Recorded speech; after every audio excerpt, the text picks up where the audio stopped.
صدر مملکت عارف الوی نے پنجاب اور خیبر پختونخوا میں انتخابات کے لیے الیکشن کمیشن کو خط لکھ دیا۔ خط میں دیا گیا کہ بر وقت انتخابات نہ کرائے جانے پر الیکشن کمیشن کو آئین کی خلاف ورزی کا ذمہ دار ٹھہرایا جائے گا۔ ادھر پنجاب اور خیبر پختونخوا کی انتظامیہ اور پولیس کا موقف ہے کہ امن و امان کی صورتحال کے باعث الیکشن کے لیے حالات سازگار نہیں۔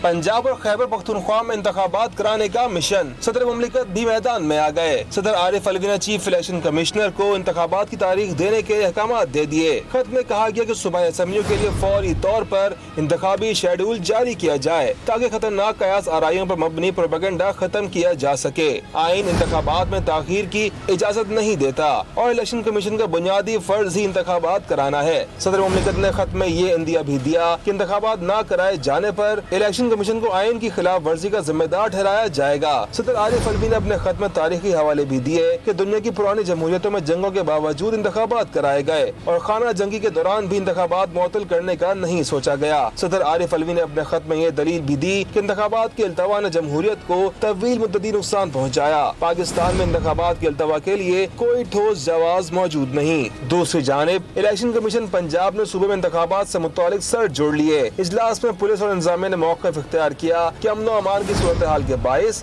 الیکشن کے لیے حالات سازگار نہیں۔ ادھر گزشتہ روز اسلام آباد میں ہونے والے ECP اجلاس میں IGKP نے بھی انتخابات کے دوران دہشت گردی کے خدشات کا اظہار کیا تھا۔ پولیس کے مطابق یقین سے نہیں کہا جا سکتا کہ آئندہ انتخابات مکمل طور پر پرامن ہوں گے۔